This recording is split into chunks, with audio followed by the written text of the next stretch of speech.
Helo, a chroeso i'r adran hon o'r weminar feipio.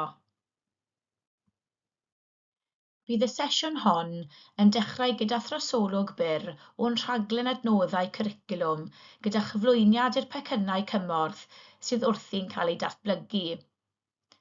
Yna byddwn yn arddangos y Sylweddau a'r Chaethiwed gyda ffocws ar becyn cymorth cwricwlwm arfeipio sydd eisoes wedi'i gyhoeddi.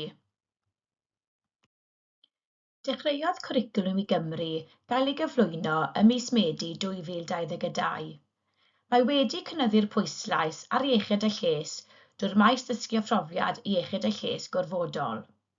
Bydd y cwricwlwm iechyd a lles am ysgolion yn ei gynllunio yn galluogi ei dysgwyr i wireddu'r deheuadau a'r uchelgeisiau sydd gennych chi ar eu cyfer. Bydd yn rhoi'r rhyddid dewis i ysgolion ddewis dysgu ystyrlon a pherthnasol i'w dysgwyr sy'n ei galluogi i wireddu'r 4 diben. Rydym am sicrhau bod ein dysgwyr yn croni ystod o wybodaeth a bod ganddynt y sgiliau i gysylltu a chymhwyso'r wybodaeth honno mewn gwahanol gyd-desynau. Deall ac ystyried effaith ei gweithredoedd wrth wneud dewisiadau a gweithredu. I wybod sut i ddod o hyd i'r wybodaeth a'r cymorth i gadw'n ddiogel ac yn iach, ac i wneud penderfyniadau ystyrlon am ei ffordd o fyw a rheoli risg. Mae Cwricwlwm i Gymru yn cynnig llawer o gyfleoedd addysgol ac iechyd. Fodd bynnag, oherwydd amrywiaeth o ffactorau, mae'n debygol mai gweithredu'r maes dysgu a phrofiad hwn yn effeithiol fydd un o feysydd mwyaf heriol y cwricwlwm newydd. Nod rhaglen adnoddau cwricwlwm Iechyd Cyhoeddus Cymru yw pontio'r bwlch rhwng iechyd ac addysg wrth ddatblygu cwricwlwm. Cyflawnir hyn drwy ddod â'r ddau sector ynghyd a gweithio gyda'i gilydd i gynhyrchu canllawiau ac adnoddau o ansawdd uchel mwyn cefnogi dylunio cwricwlwm, addysgu a dysgu yng Nghymru. Gan mai'r rhaglen gydweithredol yw hon, rydym wedi gweithio'n agos gyda staff addysg ledled Cymru ac wedi cynnal gweithdai ar gyfer pob un o'r pynciau. Yma gallwch weld y gweithdy feipio sydd wedi'i leoli yng Nghaerdydd.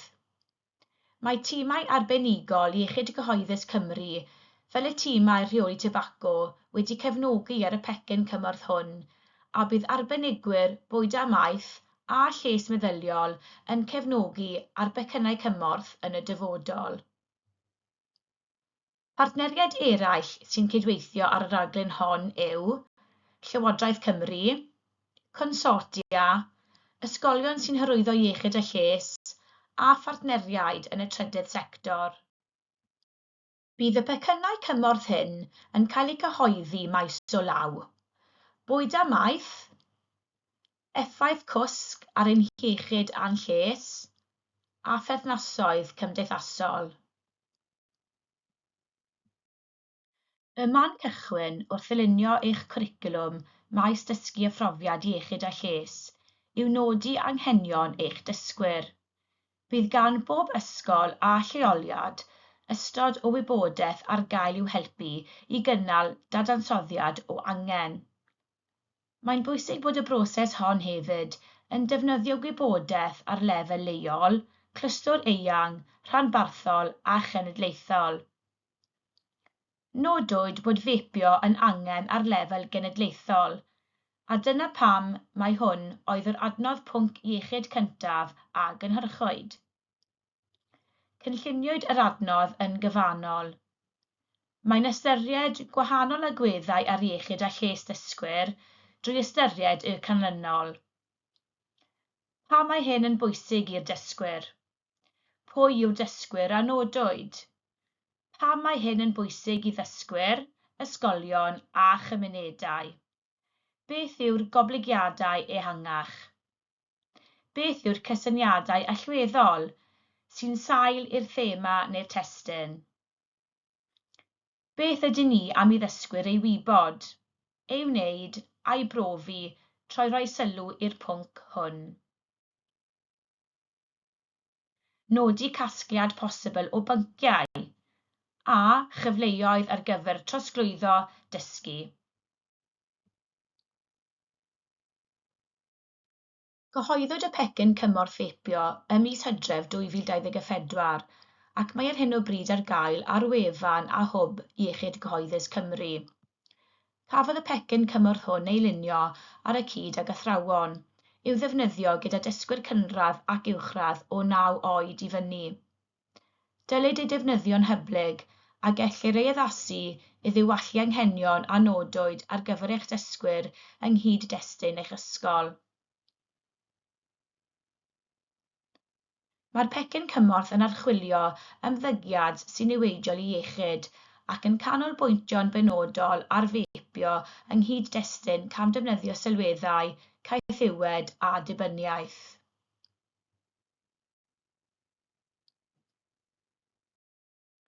Mae'r pecyn cymorth wedi'i drefnu'n wahanol adrannau. Mae'n cynnwys cynllawiau i athrawon ac ysgolion i gefnogi athrawen ystafell ddosbarth i gynllunio a pharatoi gwersi, amrywiaeth o fanciau gwybodaeth sy'n darparu gwybodaeth allweddol sy'n ymwneud yn benodol â dibyniaeth a fepio a gweithgareddau ystafell ddosbarth sy'n wynebu dysgwyr. Mae'r gweithgareddau yma'n darparu'r sbardun i ymgysylltu dysgwyr mewn meddwl, trafodaeth a dealltwriaeth ddwfn o fepio.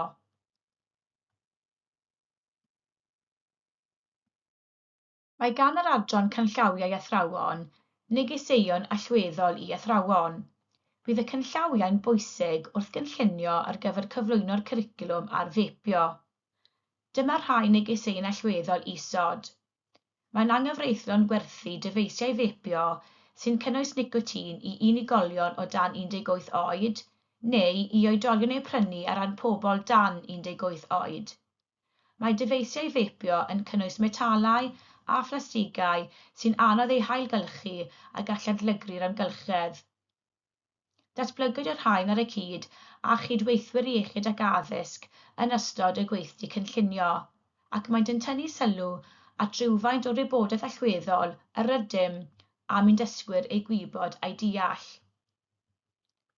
Cyn cynllunio ar gyfer cyflwyno'r cwricwlwm, bydd angen i athrawon fod yn gyfarwydd â'r negeseuon allweddol hyn ynghylch fepio. Mae'r negeseuon hyn yn cyd-fynd â set o negeseuon allweddol i ddysgwyr, sy'n helpu i arwain athrawon ar y mathau o negeseuon yr ydym am eu cyfleu sy'n gysylltiedig â'r pwnc hwn. Beth rydyn ni am ei ddysgwyr ei ddeall a pham? Beth rydyn ni am ei ddysgwyr ei ddangos? Sut mae'r gwerthaeth hyn yn cyfrannu at sylweddoliad o'r 4 dibenion? Mae hefyd adran sy'n holi pam mae hyn yn bwysig, sy'n darparu'r wybodaeth gefndirol a'r ymchwil i ategu'r negeseuon allweddol i athrawon a dysgwyr. Mae'r adran adnoddau yn cynnwys trosolwg sy'n tynnu sylw at y canlynol. Cysyniadau sylfaenol allweddol sy'n gysylltiedig â fepio gan gynnwys ymddygiad sy'n niweidiol i iechyd, gwneud penderfyniadau a dylanwadau cymdeithasol. Themau iechyd cysylltiedig fel ysmygu, cannabis neu alcohol a allai gael eu harchwilio mewn pecynnau cymorth pwnc yn y dyfodol. Ac maen nhw'n codi cwestiynau mawr hefyd y dylid ei gofyn i ddysgwyr fel cyfrwng ar gyfer cyflwyno'r cwricwlwm. Mae'r adran hon hefyd yn cynnwys rai ystyriaethau allweddol i'r athro wrth gynllunio ar gyfer y pwnc hwn, sy'n cynnwys rai syniadau ar gyfer pryd y gellid defnyddio'r adnodd a sut y gellid ei defnyddio. Mae'r dudalen hon o'r canllawiau yn rhoi manylion yr holl adnoddau a'r cynnwys yn y pecyn cymorth i'r ysgolion ei defnyddio yn ystod ei cynllunio. Mae hyn yn cynnwys y banciau gwybodaeth a'r gweithgareddau ystafell ddosbarth y gallwch ei gweld ar ochr chwith y sgrin. I roi enghreifftiau o weithgareddau ystafell ddosbarth, mae gennym becyn data ac ystadegau, adroddiadau newyddion ac erthyglau, amserlen o ysmygu i fepio a chychwynnwyr trafodaethau WhatsApp. Mae hefyd yn darparu canllawiau ar ble mae'r adnoddau'n cysylltu â datganiadau o'r hyn sy'n bwysig a ble y gellir defnyddio'r adnodd yn yr ysgol. Dyma'r holl fanciau gwybodaeth ar fepio. Maent yn darparu'r wybodaeth allweddol sy'n ymwneud yn benodol â dibyniaeth a fepio. Beth yw dyfeisiau fepio? Pam mae pobl yn fepio? Pryderon iechyd. Beth yw dibyniaeth a chaethiwed? Y diwydiant, marchnata a hysbysebu. Y gyfraith a rheoliadau. Effeithiau cymdeithasol ac effaith amgylcheddol. Maent ar gael i'w lawrlwytho ar ffurf PowerPoint. Mae hyn er mwyn ei gwneud yn hygyrch, yn addasadwy ac yn olygadwy i ysgolion ac athrawon.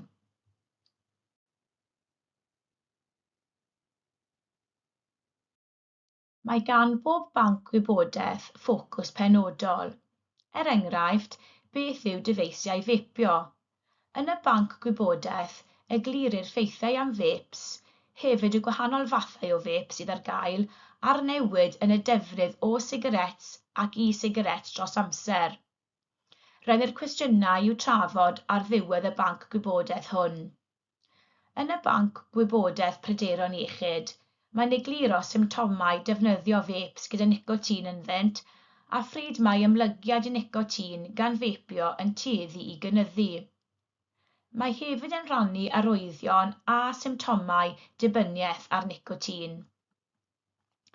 Ac yn olaf, yn y banc gwybodaeth effaith ymgylcheddol, mae ffeithiau am feps tafladwy a'r ymgylchedd a sut mae'r defnydd o ddyfeisiau a chynhyrchion fepio tafladwy wedi cynyddu'n sylweddol ymhlith pobl ifanc.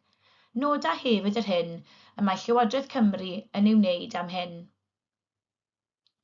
Mae'n egluro bod dyfeisiau fepio yn cynnwys metalau a phlastigau a all gymryd blynyddoedd lawer i ddadaelfennu. Ac yn hytrach na ddadaelfennu, mae'r plastig hwn yn troi'n ficroplastig sy'n parhau i lygru'r amgylchedd, ein bwyd a'n dŵr yfed. Mae amrywiaeth o weithgareddau ystafell ddosbarth wedi cynhyrchu i ddyfynhau gwybodaeth a dealltwriaeth y dysgwyr am fepio. Maent yn sbardun i ymgysylltu dysgwyr mewn meddwl beirniadol a thrafodaeth. Byddant yn cefnogi dysgwyr i ddatblygu set gyffredin o sgiliau gwerthuso beirniadol, gwneud penderfyniadau ac asesu risg, a fydd yn ei galluogi i ymateb yn effeithiol i ystod o broblemau cam ddefnyddio sylweddau. Mae'r rhain yn cynnwys sylweddau newydd neu rhai sy'n dod i'r amlwg nad yw dysgwyr ac athrawon efallai wedi dod ar eu traws eto.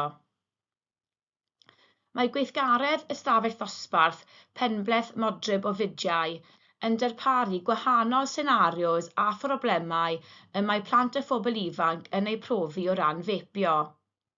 Rhennir cyngor a chefnogaeth ar ddiwedd y gweithgareddau. Mae gweld, meddwl a dyfalu yn rhannu gwahanol ddelweddau. Gofynnir i ddysgwyr drafod ac ateb y 3 cwestiwn canlynol. Beth ydych chi'n ei weld? Beth ydych chi'n ei feddwl? A beth ydych chi'n dyfalu? Enghraifft olaf yw sut ydyn ni'n cael ein dylanwadu. Pethau yw hystyried. Byddwch yn ymwybodol o bwy a beth sy'n dylanwadu arnoch chi. Meddyliwch yn feirniadol am ffynhonnell y wybodaeth a'i cymhellion. Gofynnwch gwestiynau, adeiladwch eich dealltwriaeth eich hun drwy archwilio'r ffeithiau a gwnewch penderfyniadau yn seiliedig ar eich credoau eich hun ac nid credoau pobl eraill. Felly, Dyna becyn cymorth cwricwlwm fepio wedi'i rhannu gyda chi. Diolch i chi am wrando ar y sesiwn hon. Os oes gennych gwestiynau pellach am becyn cymorth y cwricwlwm ar fepio, cysylltwch â ni.